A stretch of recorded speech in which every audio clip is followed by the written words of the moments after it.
I'm Amber Hunt, and this is Accused, the unsolved murder of Elizabeth Andes. On the last episode... You didn't get convicted? No, he was I did not know that. Yeah. I thought it was a closed case. My gosh. Yeah. Oh, now I'm concerned. Oh, that's terrible.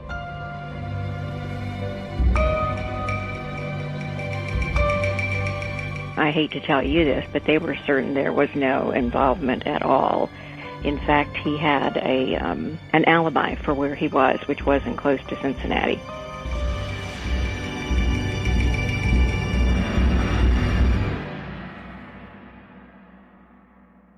I left off last episode talking about Boyd Glasscock and his strange pincushion gift to Bob Young.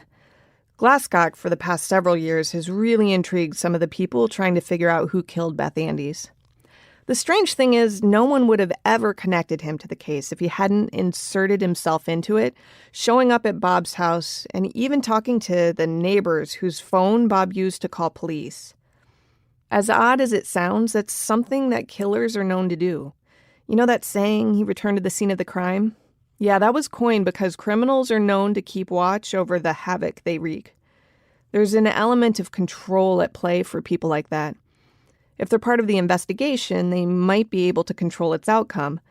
When Glasscock visited Bob Young a few days after his arrest, he didn't just offer an ear and moral support, says Deb Leiden, the lawyer working with Beth's family. He came into the house and told Bob Young a series of things, that he had theories about who murdered Beth, that he thought that Bob didn't really love Beth, that Bob was really in love with him, Boyd, and he had a number of things he was talking about, how he'd been in and out of mental wards, and that, that he'd had a lot of issues, and he, from what I could tell, came across as rather psychotic. He tried to present Bob Young with a gift, what he called a gift, and when Bob Young opened the gift, he saw that it was a pincushion, a red pincushion, which one would expect to find in a sewing kit. And Bob didn't know what to make of it at the time, but said, you need to take this with you and you need to go. Bob didn't think much about the pincushion, but when Leiden heard about it decades later, something clicked for her. The significance to me is that it probably came from Beth's sewing kit, and that he was trying to show a sign of what he knew about the murder. I don't think Bob Young realized the significance of the pincushion, if there was any. I don't think the police did, or Bob's attorney or whatever. I think it just seemed very odd. I agree it's odd, and yet I go back and forth on just how odd. One night I was chatting about the case to my husband, who's been pretty interested in this whole thing as it's unfolded. I like getting feedback from him because he doesn't think the same way I do, and in truth, he doesn't have the kind of borderline debilitating empathy I can sometimes have. When I told him about the pincushion, he shrugged it off. My husband is an artist, and he said he could see someone finding it appropriate to give me a gift of a paintbrush if something awful happened to him. My jaw about hit the floor. Even if you'd just been killed with art supplies? What kind of heartless creep would give a gift like that? And anyway, would they look like it had been dripped in blood? My husband shrugged, maybe. I asked Bonnie, Glasscock's relative, about the gift, and she was just as ambivalent. Well, let's see. That's not something, for example, that I would consider giving someone. He saw things not in necessarily an ordinary perspective, and maybe that's the artsiness. You know, he was quite an artist. In knowing him, that it didn't surprise me, amaze me, or just kind of more of a matter of fact. Regardless, Bob was unnerved by the visit. He wrote a lengthy letter about it for his lawyer, who in turn gave it to prosecutors. In it, he said that Glasscock asked him to lie on Bob's bed with him so they could talk about the case. Bob said he passed. That letter, or more precisely, the behavior described in the letter, is undeniably odd. Glasscock said he had visited the Candlewood Terrace apartments where Beth died and had even chatted with the men whose phone Bob had used to call police. He said he'd seen Bob working the previous summer at Village Center, that he'd watched him as he carried a bottle of wine across the store. He said he read the Miami University yearbook and learned that the football team had had a bad season in 1976. Glasscock said he knew why. He said Bob Young hadn't played well because Bob was in love with him. His mind wasn't on the game. Bob told him he was crazy and got his parents to help boot him out the door. Glasscock called back the next day, Bob wrote in the letter, but Bob wouldn't take the call. In the case file, there's a notation that indicates a detective talked to Glasscock at some point after this visit. It implies that Glasscock was standoffish. Asked to give a formal statement, he reportedly said he'd think about it, though it appears he never did. Glasscock and some relatives of his did offer up an alibi for December 28th. He said he was at a cousin's house in Lexington, Kentucky, at the time of the murder. A police note indicates a cousin said that several family members went to the ice capades the night of the murder. I searched through old Lexington papers and did find that the ice capades were in town from December 28th through the 31st. It's impossible to confirm that the Glasscock clan went that first night, of course. According to the ads, that night was earmarked and sold out as a family night sponsored by the local newspaper. A few years ago, Leiden called that cousin of Glasscock's who reportedly had told police about the ice capades. Too much time had passed, and she couldn't remember 1978 specifically anymore for Leiden. Bonnie, the relative I spoke to, said the family tried time and again to get Glasscock help, but he was too proud to accept it, maybe too sick to realize he even needed it. We tried everything possible to get him help. And on top of that, he was whip smart and very good at talking his way out of confrontations. Mental illness is, of course, a tricky subject. On one hand, we hear it tossed around time and again every time someone is accused of doing anything violent. And it's hard to argue that someone willing to take the life of another human being isn't mentally ill. But plenty of people with mental problems never get violent. The American Psychological Association published research in 2014 that said, in a study of crimes committed by people with serious mental disorders, only 7.5% were directly related to symptoms of mental illness. Gillian Peterson, the lead researcher, said at the time, quote, "When we hear about crimes committed by people with mental illness, they tend to be big headline-making crimes, so they get stuck in people's heads. The vast majority of people with mental illness are not violent, not criminal, and not dangerous," end quote. Okay, but that's the vast majority. What if Glasscock's an anomaly? There's another element here, too. Glasscock was gay. Leiden looks at the way Beth was killed. No apparent sexual assault with stab wounds to her breasts. There's even what appeared to be a stab wound to her labia. And she wonders, was this maybe an assault on her very sexuality? Could that be a sign that the crime was committed by a possibly repressed gay man? Oxford Lieutenant Robinson is guarded in how much he talks about his suspicions, but I caught that he points to Glasscock without using names. I think there's three possibilities, and I would give the greater weight of one of the three that person's dead. So keeping... we can't find that answer. I Right. don't know, but... what about... Can you tell me why you lean toward him then? A lot of it is the psychological profile. Okay. So I'm not sure if you've seen the photos from the scene. I have, yeah. It's brutal. This thing was very brutal. It was. And it was not. This was not a oops, you walked in on me, stealing your television set, or you walked in on me trying to steal your jewelry. This was somebody that had intentions to prove a point, and to say you're not going to interfere with my life again. I researched these psychological profiles and agree with that thought to a point. The fact is, though, that of the many identified serial killers, it's rare for one who's gay or bisexual to kill the opposite gender. Most follow the Jeffrey Dahmer and John Wayne Gacy mold. They tend to target young men. That doesn't prove a thing, of course, but it is one of the reasons that the forensic experts I've talked to don't really get excited about Glasscock as a suspect. I asked former FBI agent Dan Vogel if Glasscock seemed like a fit in his opinion. I think if he was mentally ill, and if in fact, let's assume that he was mentally ill, that would have shown up at the crime scene. That the personalities, the killers leave their personality at the crime scene.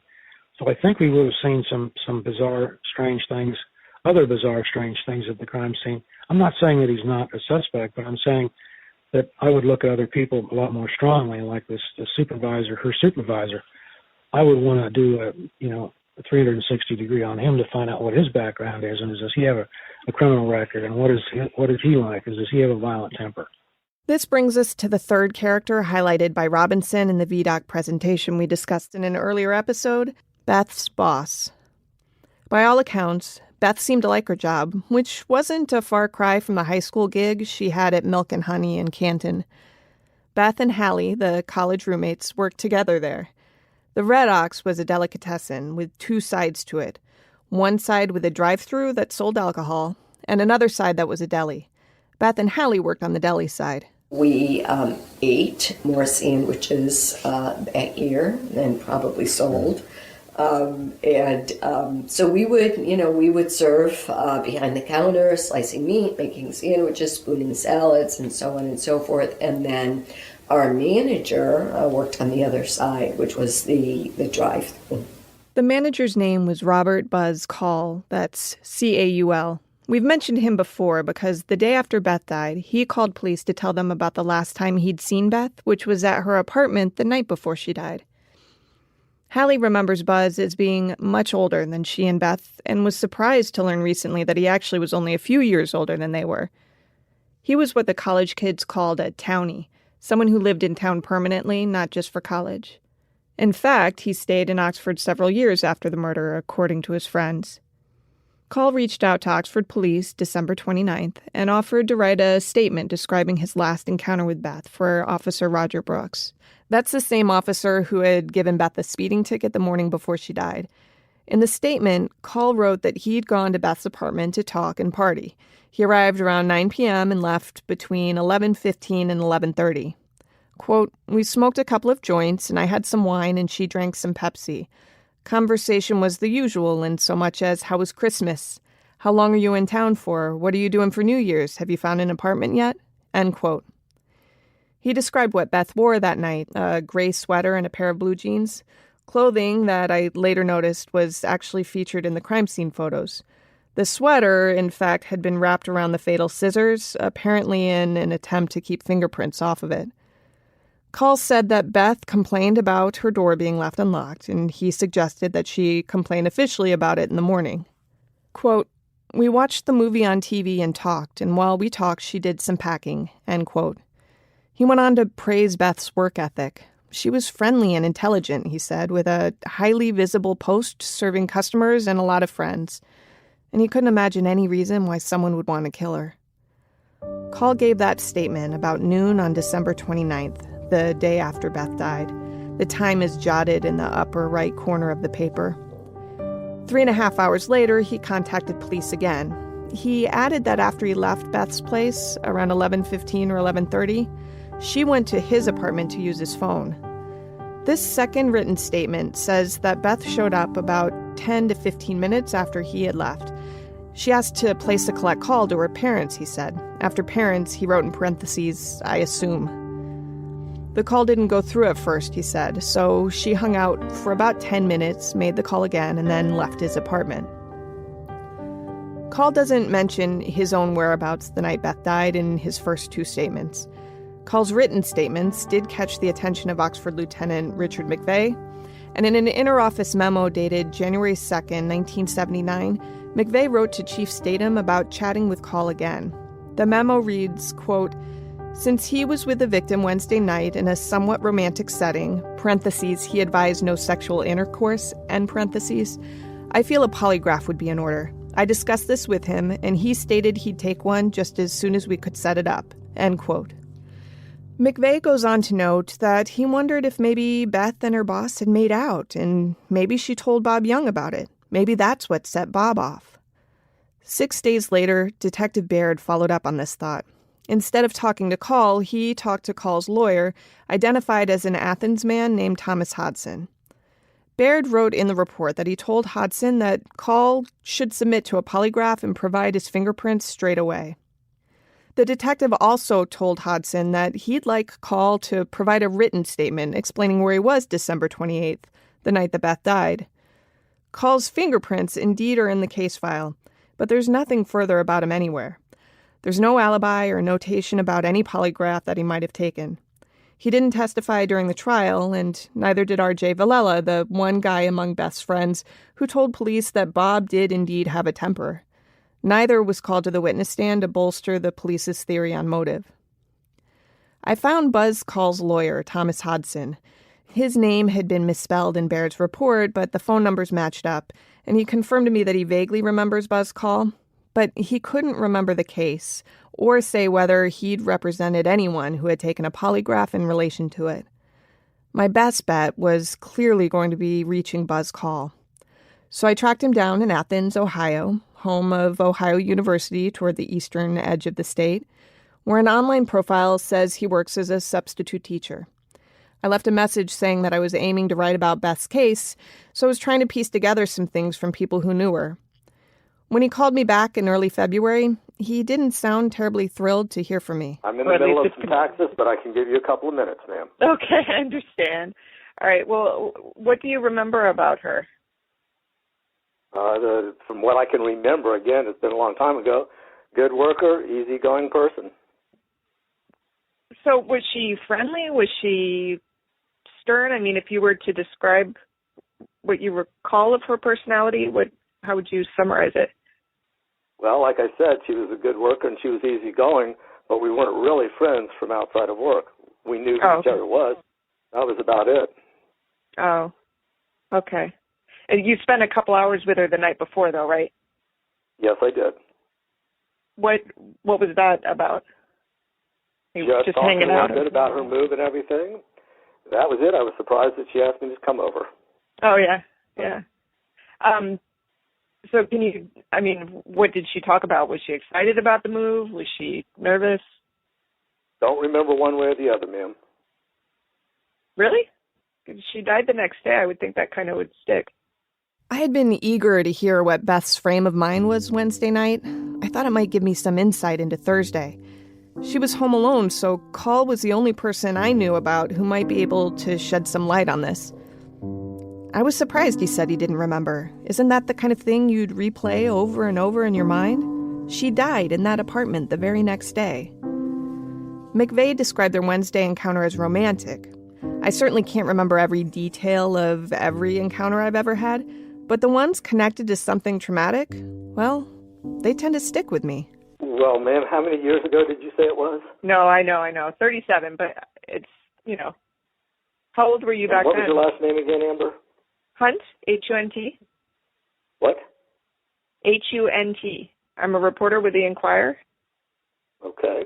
Are you uncomfortable talking with me?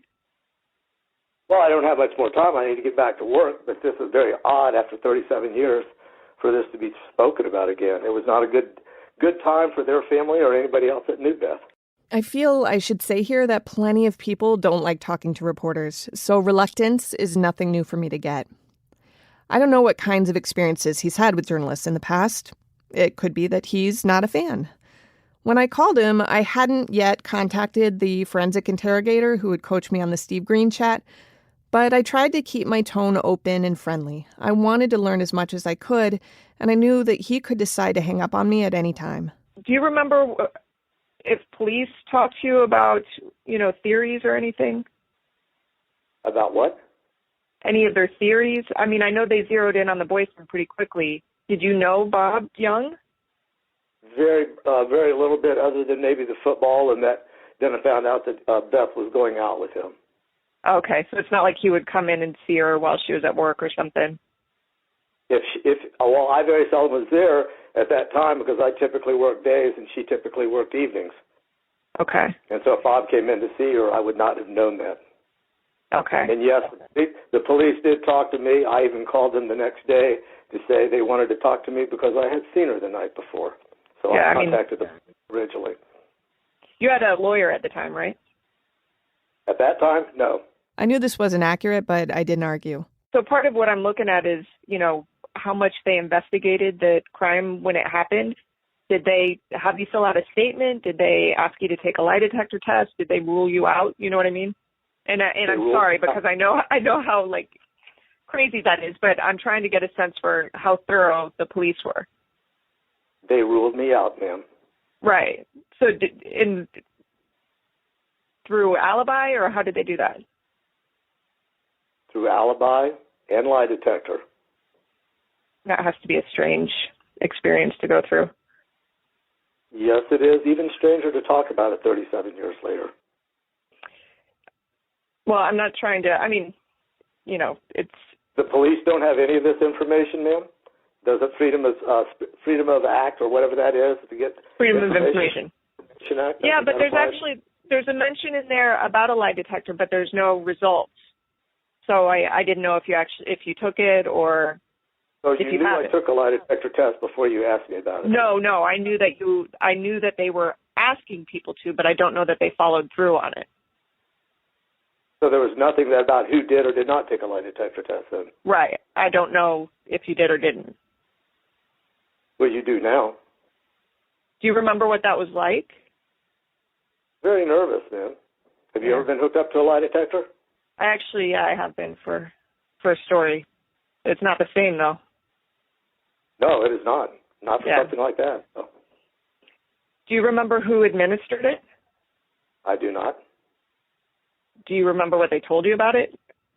And I'm coming from a place, by the way, I'm well aware that, number one, they tell people that they fail when they don't, and number two, that they're not reliable, and that's why they're not allowed in court. So, but did they tell you one way or the other what they determined?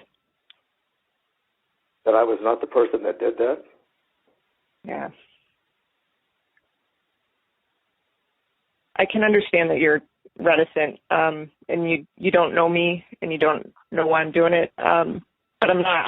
I'm just trying to tell a story about a woman whose murder still isn't officially solved, anyway. So.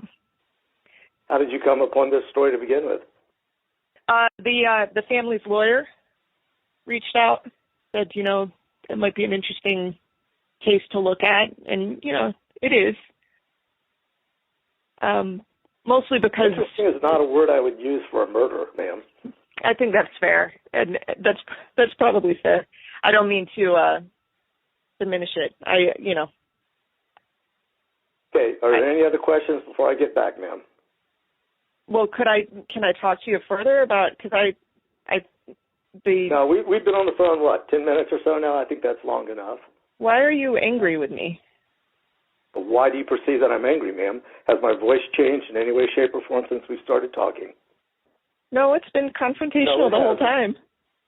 Okay, I guess I could say the same about you. Now that you're saying something like this, it makes me even more nervous. So may I have who your boss is at Cincinnati Enquirer? Yeah, absolutely. My boss is Peter, Bhatia. I don't call Peter often. If I need him, I usually just walk into his office. So I legitimately had to search online for his phone number. While doing so, I did what I'm trained to do as a reporter. I kept asking questions. I figured I was losing him anyway, so I might as well go for broke. So the police records indicate you had a crush on her? Did you have a crush on Beth? That would be incorrect, ma'am. That would be incorrect, and you were going to give me the number for your boss?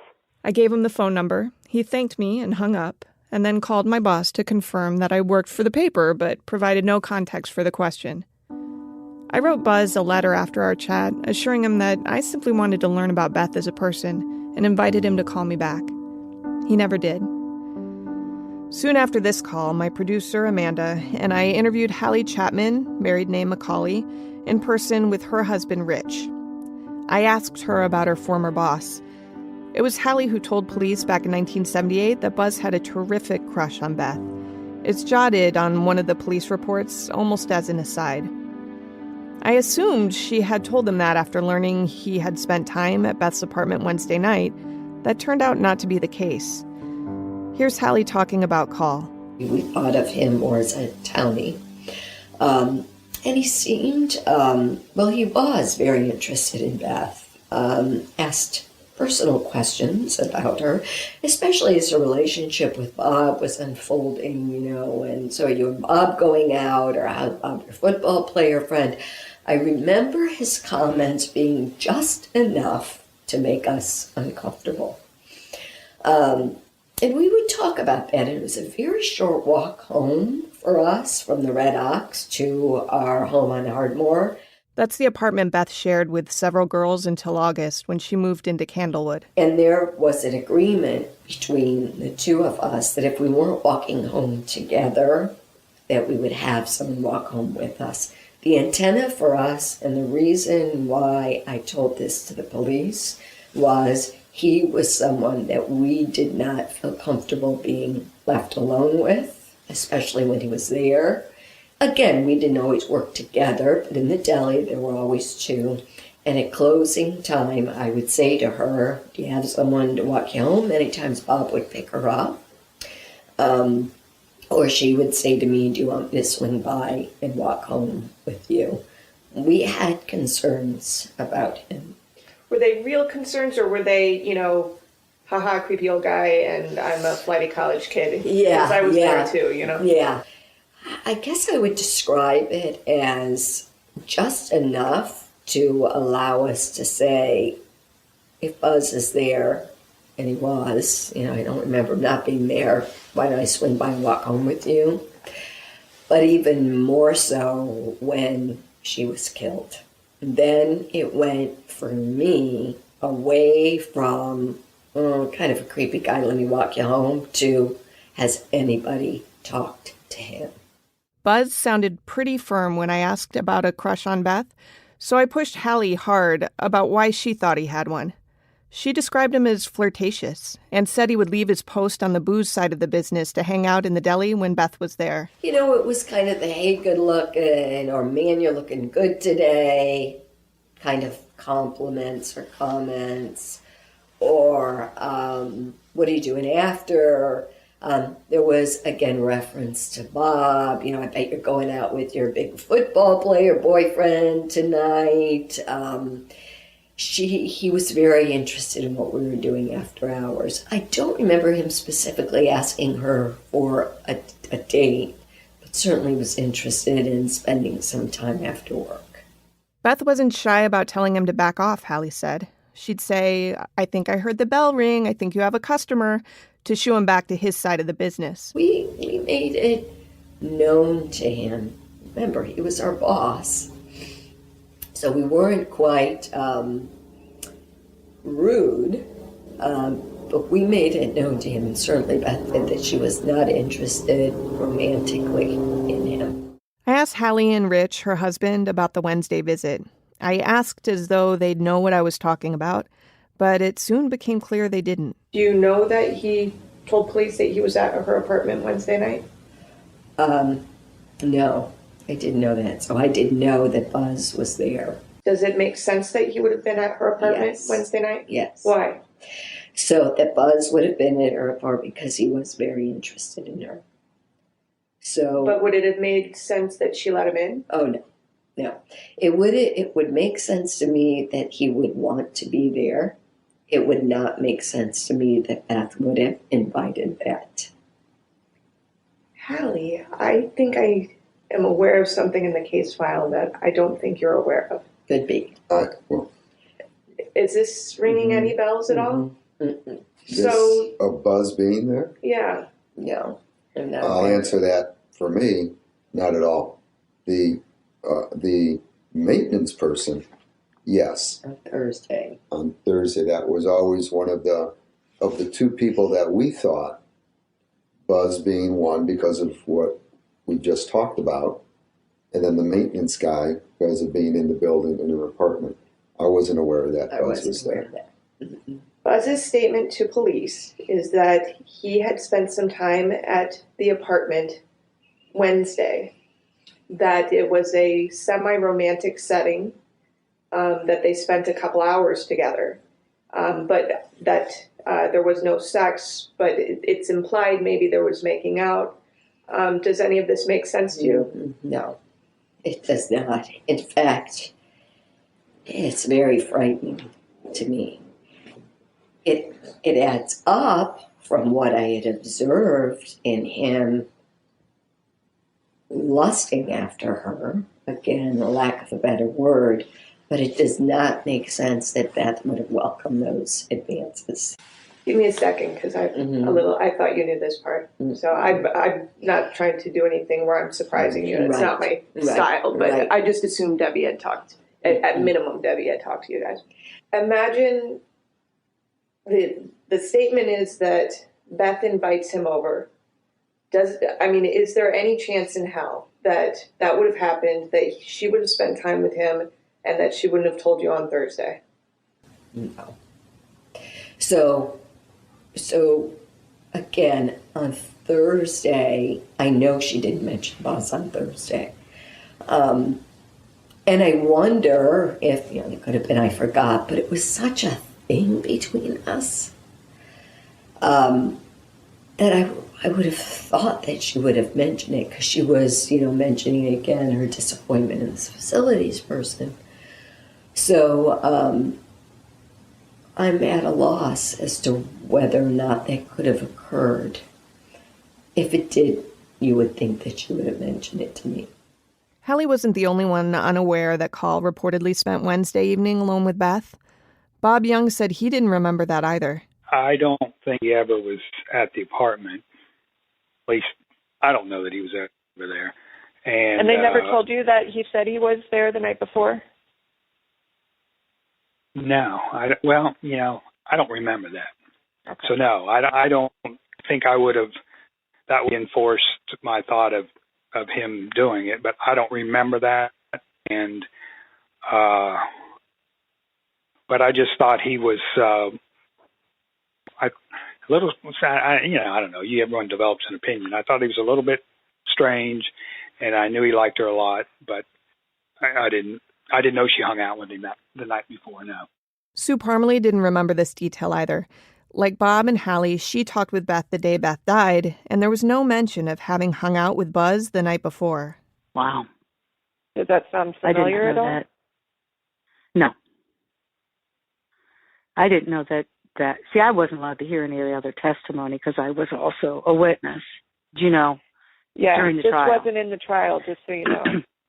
I'm going to respond that they weren't like friends that hung out. Yeah. You know what I mean? They were friendly, but she didn't just hang out with him, to my recollection. As far as you know, they weren't the hang out, drink wine, smoke pot kind of friendship. Not to my knowledge. Yeah. Why did you say that you thought he should be talked to more? Because I guess he was somebody that rose to my suspicion. Because I thought he liked Beth. I think he wanted more from her. So imagine you've got a coworker. Let's say, for the sake of argument, you don't have a crush on this coworker. He's just someone you work with. Imagine he invites you over to his apartment to hang out one night, and you go over and smoke some pot and hang out and talk about the future. Imagine that you learn the very next night he was killed, murdered, in the apartment where you had just hung out. Hell, you're asked to take a polygraph about the death. Do you think you'd remember the encounter? Would it stick? Would you tell your friends? I've shared this phone conversation with several experts, including nationally renowned polygraphers and profilers. Retired FBI agent Dan Vogel offered one unsettling theory. I find that extremely interesting. If, in fact, he claims that he was in her apartment the day before for 2 or 3 hours, which I find that hard to believe because I can't imagine why she would be wasting all this time with him if they didn't have any kind of a relationship. If you plan to go into that apartment and do something to her, you need to be able to explain why your DNA is found in that apartment and your fingerprints. And the way you do that is you say, oh yeah, I was there the day before, so you'll find my fingerprints in there. That's right. Why. Now, whether he was or not, I don't know, but I assume that he wasn't. And that would be a motivation for setting up something to do with her. So again, can you expand on why you think that it's not likely that he was over? Why is that your gut? It doesn't make any sense to me that she would be spending that much time with him. This doesn't make any sense to me. Okay. I mean, she's got a boyfriend. She's got, they're planning on getting married probably if they can work out this work situation. So what in the heck is she doing? It doesn't make any sense. Unless he was there, unless he just wouldn't leave, then she couldn't do anything about it. Right. Bogle said that if he'd been heading this investigation, Bob Young would not have been his only focus. He would have talked with Buzz Call, with Stephen Green, with other maintenance workers, and with Boyd Glasscock, at least to learn what they knew. And so by the end of the day, we've got probably 10 or 12 people on the suspect list that we haven't even looked at because we've already decided, well, this is what's happened. And so, we've made an arrest, we've solved the case, and, good for us. But jury didn't buy it. I did more research, and Buzz has an interesting background. He appeared once in a brochure as a Big Brother volunteer, though the agency wouldn't confirm that to me, citing privacy reasons. He graduated with a bachelor's and then a master's from Miami University, according to their registrar. Buzz Call's father, David Call, was a well-known and highly respected psychiatrist at the Athens Mental Health Center.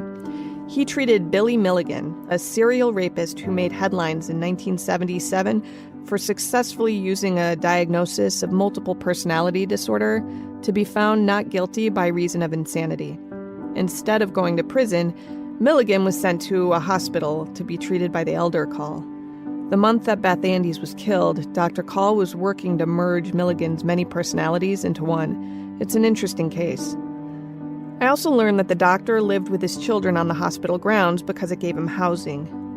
Steve Call, Buzz's brother, wrote about that experience in a submission for a book called Stories of Medicine by Dr. Gary E. Cordingley. In it, he described how the kids played basketball and softball with the patients and considered them friends. I found excerpts of this book online. There were scary moments, Steve Call wrote, but mostly they had a blast. It sounds like an unusual setting, but Steve Call says he did more traditional things too, like becoming an Eagle Scout while living on the hospital grounds from 1965 to 1971. I've tracked down others who knew Buzz Call, and many of them said he is a caring and stand-up guy. Still, they didn't know about the Wednesday encounter either. Did Buzz ever mention that he spent time with her the night before she died? No. That's R.J. Villela, the high school friend of Beth's who had a crush on her. He told me that he knew Call really well because they stayed friends 3 or 4 years after Beth died. Despite both being directly connected to this headline-making tragedy, Buzz apparently never mentioned that he had spent time with one of RJ's best friends the night before she died, or that he had taken a polygraph because of it. In a strange coincidence, Al Gerard, the guy who was at the movies with maintenance man Steve Green the night Beth died, also knew Buzz Call. They met at a restaurant a few years after the death, around the time the civil suit would have been going to trial. Gerard said Call was his boss, and they grew to be friends, too. He said Call never mentioned that an employee had been murdered. He could be sort of a real stinker of a manager, but I just let that run off my back. 99% of the people did. And you just go, damn it, nobody ever listens to me. Good-naturedly. So kind of, that's sort of a harmless vibe then, like, Yeah, it's sort of like his bark is worse than his bite type of thing. Okay. Huh, I didn't know that. And how he treated his female employees well? Yeah. Never any complaints about how he came across them? Okay. I really wanted to talk to a woman who knew and worked for Call to hear the female perspective on him. So I called Sandy Caldwell. She met Buzz in the early 80s when he opened a bar called Light Horse Harry Lee's in Oxford. So this was a few years after Beth's murder. Sandy's been friends with Call ever since and assured me there's no way he did anything sinister. There's not enough ethically that I can say good about Buzz. He is a person that is one of my, frankly, at this point, still one of my most trusted friends. And while he may socialize with workers, there would have been there's nothing he would have had to do with foul play. I mean, I would say sincerely from the bottom of my heart that there's nothing that I would say would make him a point person of interest, because he was the kind of guy that, we all knew, and we often would all, part of the bar mentality when you're working in that environment is that you all go to somebody's place and drink after work, to wind down.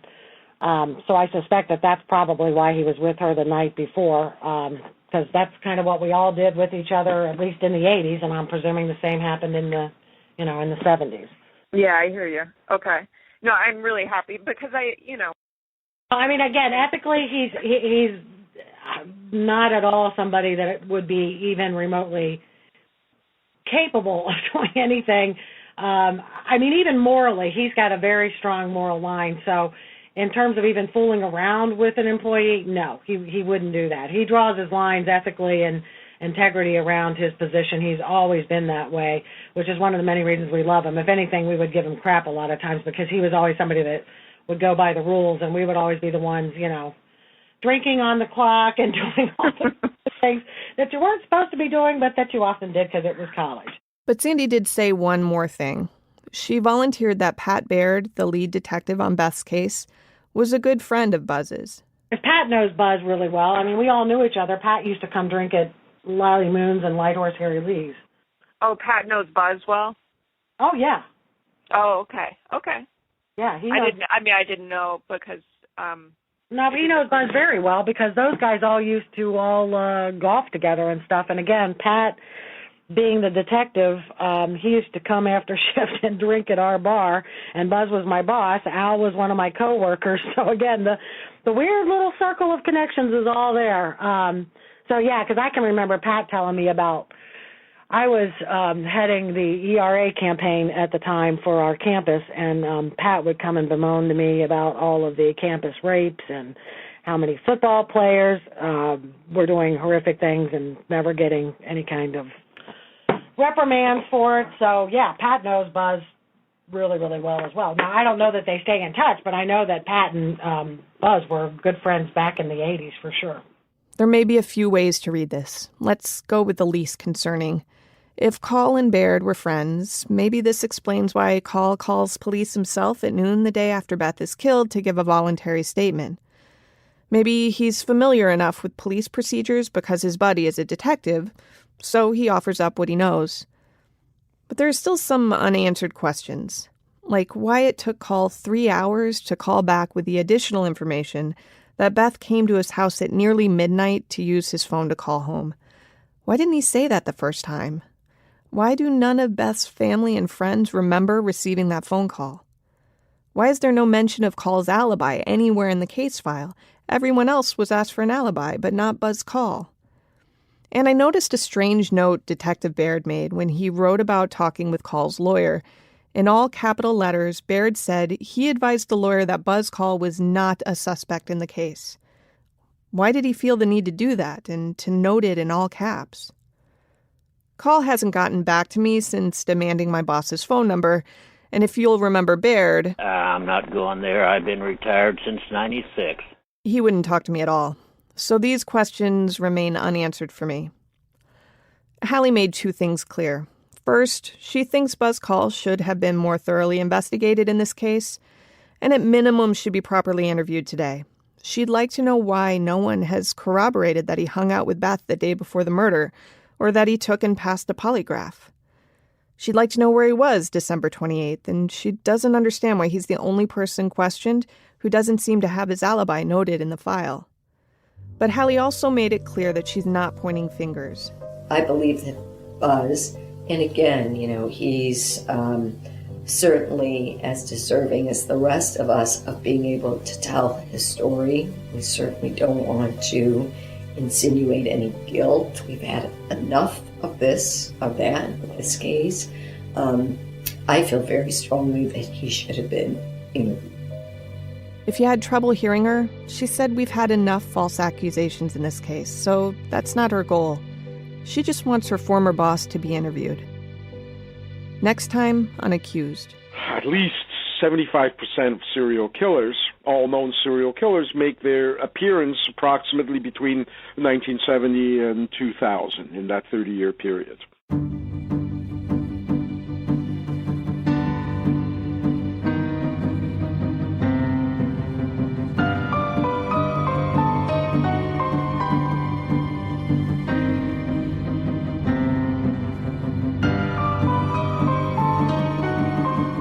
This is a special project from the Cincinnati Enquirer, narrated by Amber Hunt, produced by Amanda Rossman, edited by Amy Wilson, and engineered by Stephen Baum at Cincinnati Public Radio.